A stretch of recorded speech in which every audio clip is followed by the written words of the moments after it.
जिनके बल का तुझे गर्व है, ऐसे अनेकों मनुष्यों को तो राक्षस रात दिन खाया करते हैं। अरे मूढ़, जिद छोड़कर समझ विचार कर। जब उसने श्री रामचंद्र जी की निंदा की तब तो कपिश्रेष्ठ अंगद अत्यंत क्रोधित हुए, क्योंकि शास्त्र ऐसा कहते हैं कि जो अपने कानों से भगवान विष्णु और शिव की निंदा सुनता है उसे गोवध के समान पाप होता है।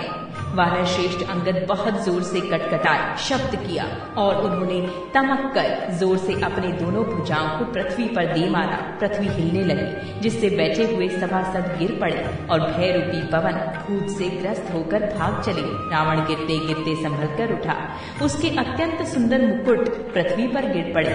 कुछ तो उसने उठाकर अपने सिरों पर सुधार कर रख लिया और कुछ अंगद ने उठाकर प्रभु श्री रामचंद्र जी के पास फेंक दिए। मुकुट को आते देखकर वानर भागे, सोचने लगे, विधाता, क्या दिन में ही उल्कापात होने लगा, तारे टूटकर गिरने लगे, अथवा क्या रावण ने क्रोध करके 4 वज्र चलाए हैं जो बड़े धाय के साथ वेग से आ रही हैं।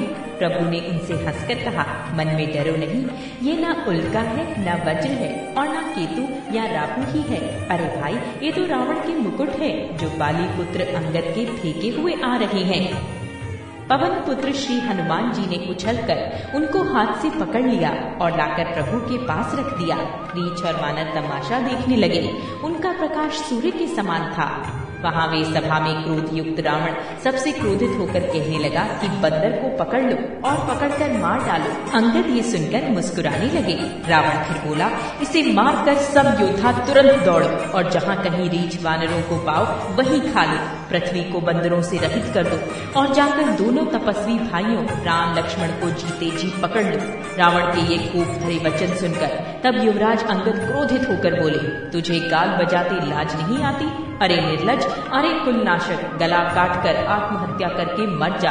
मेरा बल देखकर भी क्या तेरी छाती नहीं फटती? अरे स्त्री के चोर, अरे कुमार्ग पर चलने वाले, अरे दुष्ट पाप की राशि, मंद बुद्धि और कामी, तू सन्निपात में क्या दुर्वचन बक रहा है? अरे दुष्ट राक्षस, तू काल के वश हो गया है। इसका फल तू आगे वानर और भालुओं के चपेटे लगने पर पावेगा। राम मनुष्य है, ऐसा वचन बोलते ही अरे अभिमानी, तेरी जीभें नहीं गिर पड़ती? इसमें संदेह नहीं है कि तेरी जीभें अकेले ही वरम सिरों के साथ रणभूमि में गिरेंगी।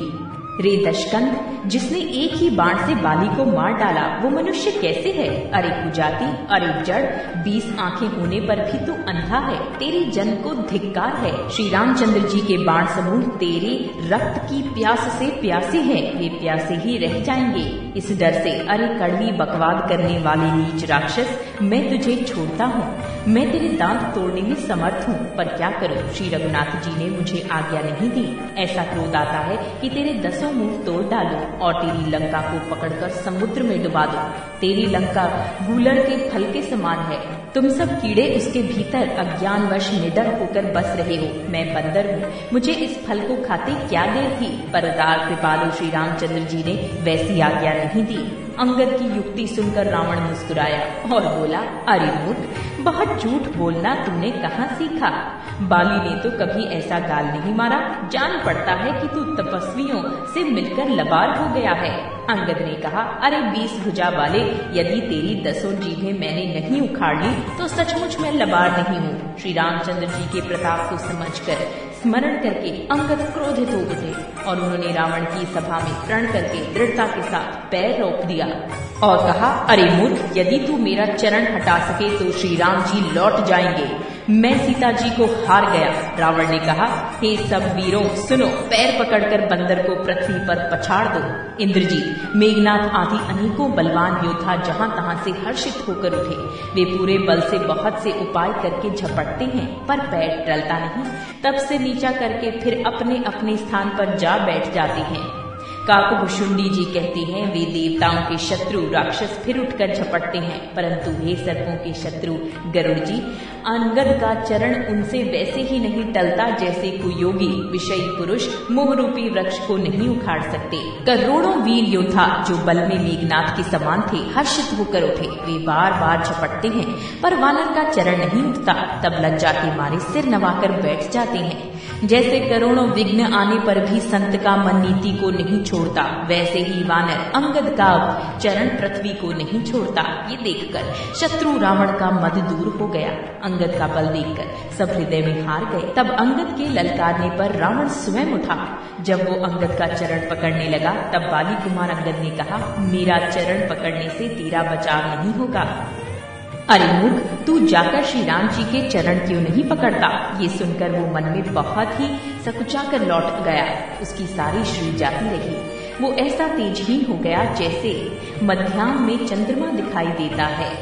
वो सिर नीचा करके सिंहासन पर जा बैठा, मानो सारी संपत्ति गंवाकर बैठा हो। श्री रामचंद्र जी जगत भर के आत्मा और प्राणों के स्वामी हैं। उनसे विमुख रहने वाला शांति कैसे पा सकता है? शिव जी कहते हैं, हे उमा, जिन श्री रामचंद्र जी के भ्रूविलास भौएं के इशारे से विश्व उत्पन्न होता है और फिर नाश को प्राप्त होता है, जो तृण को वज्र और वज्र को तृण बना देते हैं, अत्यंत निर्बल को महान, प्रबल और महान प्रबल को अत्यंत निर्बल कर सकते हैं, उनके दूत का प्रण कहो कैसे टल सकता है? फिर अंगद ने अनेकों प्रकार से नीति कही, पर रावण नहीं माना, क्योंकि उसका काल निकट आ गया था। शत्रु के गर्व को चूर करके अंगद ने उसको प्रभु श्री रामचंद्र जी का सुयश सुनाया और फिर वो राजा बाली का पुत्र ये कहकर चल दिया, रणभूमि में तुझे खेला खेल कर ना मारूं, तब तक अभी पहले से क्या बड़ाई करूं। अंगद ने पहले ही सभा में आने से पूर्व ही उसके पुत्र को मार डाला था। ये संवाद सुनकर रावण दुखी हो गया। अंगद का प्रण सफल देखकर सब राक्षस भय से अत्यंत ही व्याकुल हो गए। शत्रु के बल का मर्दन कर बल की राशि बाली पुत्र अंगद जी ने हर्षित होकर आकर श्री रामचंद्र जी के चरण कमल पकड़ लिए। उनका शरीर पुलकित है और नेत्रों में आनंदाश्रुओं का जल भरा है।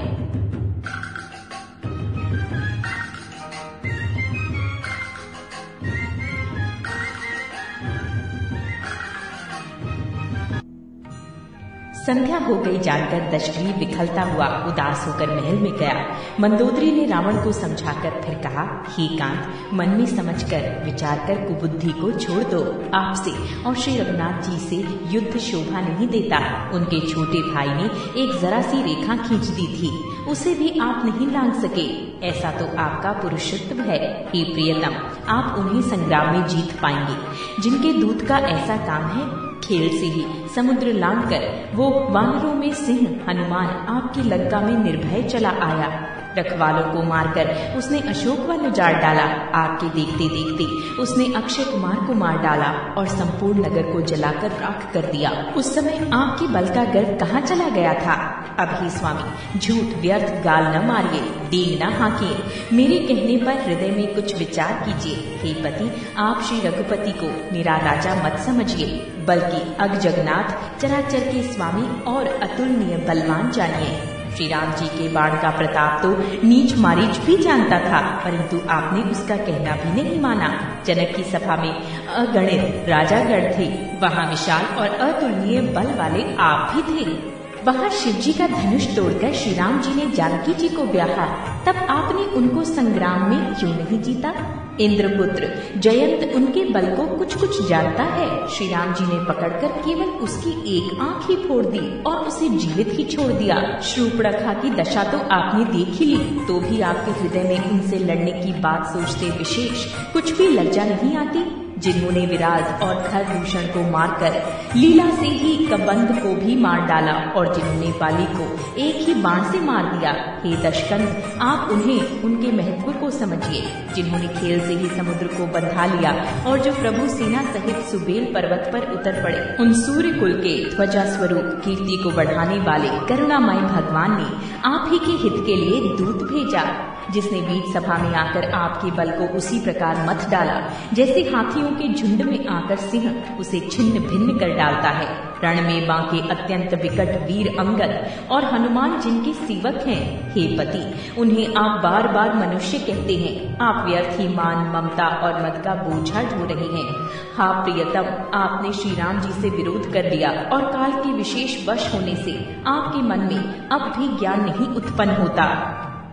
कालदंड लाठी लेकर किसी को नहीं मारता, वो धर्म, बल, बुद्धि और विचार को हर लेता है। हे स्वामी, जिसका काल मरण समय निकट आ जाता है उसे आपकी ही तरह भ्रम हो जाता है।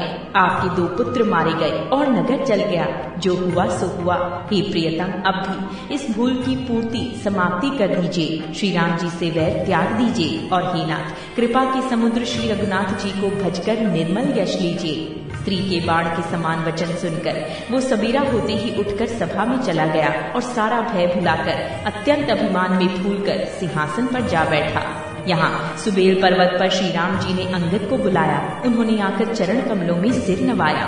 बड़े आदर से उन्हें पास बैठाकर खर के शत्रु कृपालु श्री राम जी हंसकर बोले, हे बाली के पुत्र, मुझे बड़ा कौतूहल है। हे तात, इसी से मैं तुमसे पूछता हूँ, सत्य कहना, जो रावण राक्षसों के कुल का तिलक है और जिसके अतुलनीय बाहुबल की जगत भर में धाक है, उसके 4 मुकुट तुमने फेंके। हे तात, बताओ तुमने उनको किस प्रकार से पाया? अंगद ने कहा, हे सर्वज्ञ, हे शरणागत को सुख देने वाले, सुनिए, वे मुकुट नहीं है, वे तो राजा के 4 गुण हैं। हे नाथ, वेद कहते हैं कि साम, दान, दंड और भेद ये चारों राजा के हृदय में बसते हैं। ये नीति धर्म के 4 सुंदर चरण हैं, किंतु रावण में धर्म का अभाव है, ऐसा जी में जानकर ये नाथ के पास आ गए हैं। 10 शीश रावण धर्महीन, प्रभु के पद से विमुख और काल के वश में है। इसलिए हे कौशलराज सुनिए, वे गुण रावण को छोड़कर आपके पास आ गए हैं। अंगद की परम चतुरता पूर्ण उक्ति कानों से सुनकर उदार श्री रामचंद्र जी हंसने लगे। फिर बाली पुत्र ने किले की लंका के सब समाचार कहे। जब शत्रु के समाचार प्राप्त हो गए, तब श्री रामचंद्र जी ने सब मंत्रियों को पास बुलाया और कहा, लंका के 4 बड़े विकट दरवाजे हैं, उन पर किस तरह आक्रमण किया जाए, इस पर विचार करो। तब वानरराज सुग्रीव, क्षतपति, जामपान और विभीषण ने हृदय में सूर्य कुल के भूषण श्री रघुनाथ जी का स्मरण किया और विचार करके उन्होंने कर्तव्य निश्चित किया। वानरों की सेना के 4 दल बनाए और उनके लिए यथा योग्य जैसे चाहिए वैसे सेनापति नियुक्त किए। फिर सब युद्धपतियों को बुला लिया और प्रभु का प्रताप कहकर सबको समझाया, जिसे सुनकर वानर सिंह के समान गर्जना करके दौड़े। वे हर्षित होकर श्री राम जी के चरणों में सिर नवाते हैं और पर्वतों के शिखर ले लेकर सब वीर दौड़ते हैं। कौशलराज श्री रघुवीर जी की जय हो पुकारते हुए भालू और वानर गरजते और ललकारते हैं। लंका को अत्यंत श्रेष्ठ अजय किला जानते हुए भी वानर प्रभु श्री रामचंद्र जी के प्रताप से निडर होकर चले। चारों ओर से घिरी हुई बादलों की घटा की तरह लंका को चारों दिशाओं से घेरकर वे मुंह से ही डंके और भेरी बजाने लगे। महान बल की सीमा वे वानर भालू सिंह के समान ऊंचे स्वर से श्री राम जी की जय, लक्ष्मण जी की जय, वानर राज सुग्रीव की जय ऐसी गर्जना करने लगे। लंका में बड़ा भारी कोलाहल, कोहराम मच गया। अत्यंत अहंकारी रावण ने उसे सुनकर कहा, वानरों की डिठाई तो देखो। ये कहते हुए हंसकर उसने राक्षसों की सेना बुलाई। बंदर काल की प्रेरणा से चले आए हैं, मेरे राक्षस सभी भूखे हैं, विधाता ने इन्हें घर बैठे भोजन दे दिया। ऐसा कहकर उस मूर्ख ने अट्टहास किया। वो बड़े जोर से ठहाका मारकर हंसा और बोला, हे वीरों, सब लोग चारों दिशाओं में जाओ और रीछ वानर सबको पकड़ पकड़ कर खाओ। शिव जी कहते हैं, हे उमा, रावण को ऐसा अभिमान था जैसे टिटहरी पक्षी पैर ऊपर की ओर करके सोता है, मानो आकाश को थाम लेगा। आज्ञा मानकर और हाथ में उत्तम भिंदीपात, सांगी, बर्छी, तोमर, मुद्र, प्रचंड फरसे, शूल, दुधारी तलवार, परीख और पहाड़ों के टुकड़े लेकर राक्षस चले।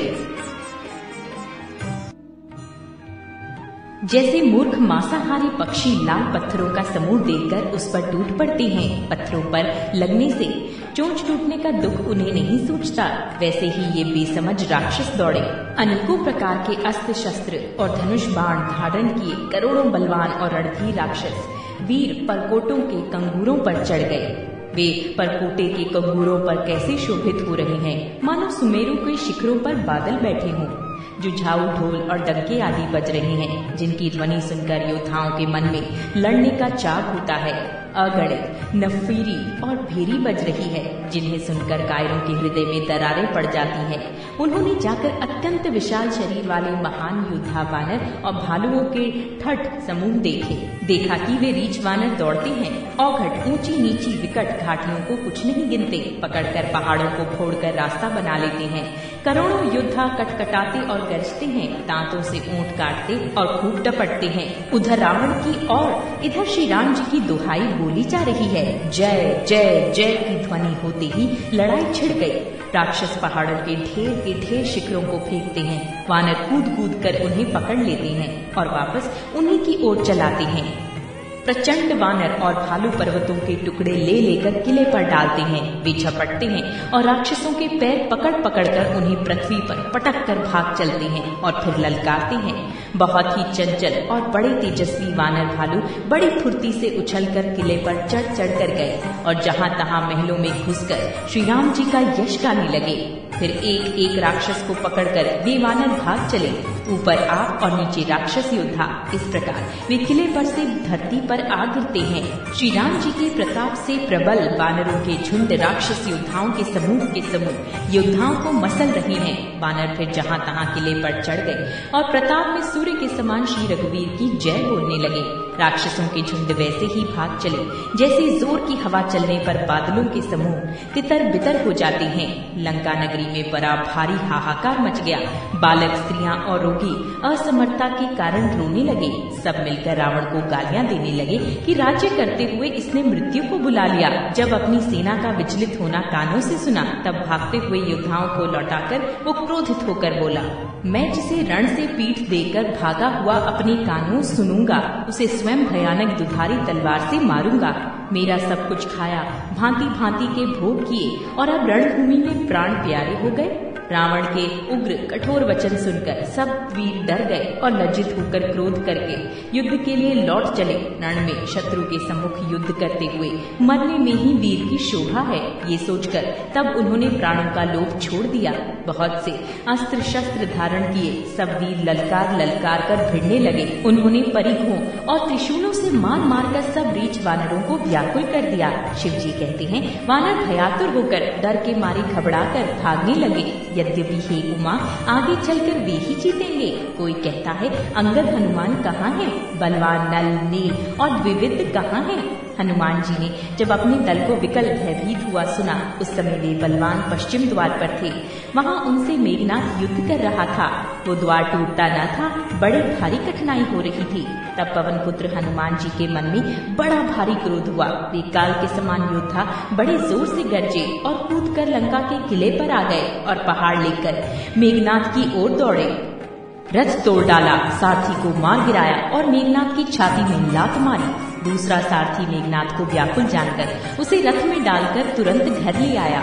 इधर अंगद ने सुना कि पवन पुत्र हनुमान किले पर अकेले ही गए हैं, तो रण में बांके पाली पुत्र वानर के खेल की तरह उछलकर किले पर चढ़ गए। युद्ध में शत्रुओं के विरुद्ध दोनों वानर क्रुद्ध हो गए। हृदय में श्री राम जी के प्रताप का स्मरण करके दोनों दौड़कर रावण के महल जा चढ़े और कौशल राज श्री राम जी की दुहाई बोलने लगे। उन्होंने कलश सहित महल को पकड़कर ठहा दिया। ये देखकर राक्षस राज रावण डर गया। सब स्त्रियां हाथों से छाती पीटने लगी और कहने लगी, अब की बार दो उत्पादी वानर एक साथ आ गए। वानर लीला करके घुड़की देखकर दोनों उनको डराते हैं और श्री रामचंद्र जी का सुंदर यश सुनाते हैं। फिर सोने के खंभों को हाथ में पकड़कर उन्होंने परस्पर कहा कि अब उत्पाद आरंभ किया जाए। वे गरज कर शत्रु की सेना के बीच में कूद पड़े और अपने भारी भुजबल से उसका मर्दन करने लगे। किसी की लात से और किसी की थप्पड़ से खबर लेने लगे और कहते हैं कि तुम श्री राम जी को नहीं भजते, उसका ये फल लो। एक को दूसरे से रगड़कर मसल डालते हैं और सिरों को तोड़कर फेंकते हैं। वे सिर जाकर रावण के सामने गिरते हैं और ऐसे फूटते हैं मानो दही के कूड़े फूट रहे हों। जिन बड़े बड़े मुखियों प्रधान सेनापतियों को पकड़ पाते हैं, उनके पैर पकड़कर उन्हें प्रभु के पास फेंक देते हैं। विभीषण जी उनके नाम बतलाते हैं और श्री राम जी उन्हें भी अपना धाम परम पद दे देते हैं।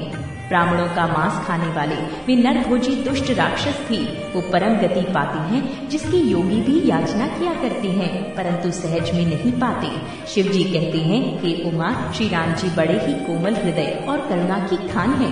वे सोचते हैं कि राक्षस मुझे वैर भाव से ही सही स्मरण तो करते ही हैं। ऐसा हृदय में जानकर वे उन्हें परम गति मोक्ष देती हैं। हे भवानी, कहो तो ऐसी कृपालु और कौन है? प्रभु का ऐसा स्वभाव सुनकर भी जो मनुष्य ब्रह्म त्याग उनका भजन नहीं करते, वे अत्यंत मंद बुद्धि और परम भाग्यहीन हैं। श्री राम जी ने कहा कि अंगद और हनुमान किले में घुस गए हैं। दोनों वानर लंका में विध्वंस करते कैसे शोभा देते हैं, जैसे दो मंदराचल समुद्रों को मथ रहे हों।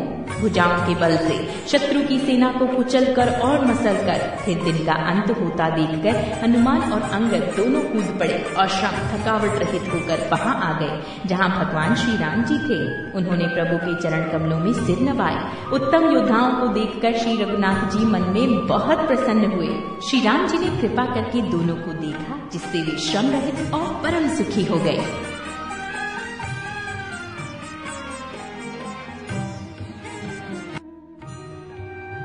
अंगद और हनुमान को गए जानकर सभी भालू और वानर भी लौट पड़े। राक्षसों ने प्रदोष काल का बल पाकर रावण की दुहाई देते हुए वानरों पर धावा किया। राक्षसों की सेना आती देखकर वानर लौट पड़े और वे योद्धा जहां तहां कटकटाकर भिड़ गए। दोनों ही दल बड़े बलवान हैं। योद्धा ललकार ललकार कर लड़ते हैं, कोई हार नहीं मानते। सभी राक्षस महान वीर हैं और अत्यंत काले हैं और वानर विशालकाय तथा अनेकों रंगों के हैं। दोनों ही दल बलवान हैं और समान बल वाले योद्धा हैं। वे क्रोध करके लड़ते हैं और खेल करते हैं। मानो क्रमशः वर्षा और शरद ऋतु के बहुत से बादल पवन से प्रेरित होकर लड़ रहे हों। अकंपन और अतिकाय इन सेनापतियों ने अपनी सेना को विचलित होते देखकर माया की। पल भर में अत्यंत अंधकार हो गया। खून, पत्थर और राख की वर्षा होने लगी। दसों दिशाओं में अत्यंत घना अंधकार देखकर वानरों की सेना में खलबली पड़ गई। एक को एक नहीं देख सकता और सब जहां तहां पुकार कर रहे हैं। श्री रघुनाथ जी सब रहस्य जान गए। उन्होंने अंगद और हनुमान को बुला लिया और सब समाचार कहकर समझाया। सुनते ही वे दोनों कपिश्रेष्ठ क्रोध करके दौड़े। फिर कृपालु श्री राम जी ने हंसकर धनुष चढ़ाया और तुरंत ही अग्निबाण चलाया, जिससे प्रकाश हो गया। कहीं अंधेरा नहीं रह गया। जैसे ज्ञान के उदय होने पर संदेह दूर हो जाते हैं। भालू और वानर प्रकाश पाकर श्रम और भय से रहित तथा प्रसन्न होकर दौड़े। हनुमान और अंगद रण में गरज उठे। उनकी हाँक सुनते ही राक्षस भाग छूटे। भागते हुए राक्षस योद्धाओं को वानर और भालू पकड़कर पृथ्वी पर दे मारते हैं और अद्भुत करनी करते हैं। पैर पकड़कर उन्हें समुद्र में डाल देते हैं। वहाँ मगर, सांप और मच्छ उन्हें पकड़ पकड़ कर खा डालते हैं। कुछ मारे गए, कुछ घायल हुए, कुछ भागकर गड़बड़ चल गए। अपने बल से शत्रुदल को विचलित करके रीछ और वानर गरज रहे हैं। रात हुई जानकर वानरों की चारों सेनाएं वहां आईं, जहां कौशलपति श्री राम जी थे। श्री राम जी ने ज्यों ही सबको कृपा करके देखा, त्यों ही ये वानर श्रम रहित हो गए। वहां रावण ने मंत्रियों को बुलाया और जो योद्धा मारे गए थे उन सबको सबसे बताया। वानरों ने आधी सेना का संहार कर दिया। अब शीघ्र बताओ, क्या विचार करना चाहिए? माल्यवन अत्यंत बूढ़ा राक्षस था। वह रावण की माता का पिता और श्रेष्ठ मंत्री था। वह अत्यंत पवित्र नीति के वचन बोला, हे तात, कुछ मेरी सीख भी सुनो। जब से तुम सीता को हर लाए हो, तब से इतने अपशकुन हो रहे हैं कि जो वर्णन नहीं किए जा सकते। वेद पुराणों ने जिनका यश गाया है, उन श्री राम से विमुख होकर किसी ने सुख नहीं पाया। भाई हिरण्यकशिपु सहित हिरण्याक्ष को और बलवान मधुकैटभ को जिन्होंने मारा था, वे ही कृपा के समुद्र भगवान अवतारित हुए हैं, जो काल स्वरूप हैं, दुष्टों के समूह रूपी वन के भस्म करने वाले हैं, गुणों के धाम और ज्ञान घन हैं, एवं शिव जी और ब्रह्मा जी भी जिनकी सेवा करते हैं, उनसे वैर कैसा। वैर छोड़कर उन्हें जानकी जी को दे दो और कृपानिधान परम स्नेही श्री राम जी का भजन करो। रावण को उसके वचन बाण के समान लगे।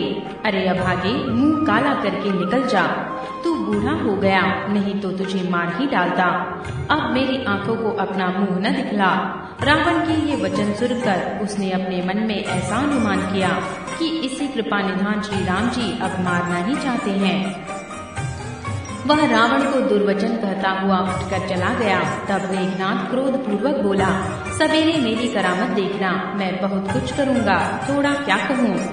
पुत्र के वचन सुनकर रावण को भरोसा आ गया। उसने प्रेम के साथ उसे गोद में बैठा लिया।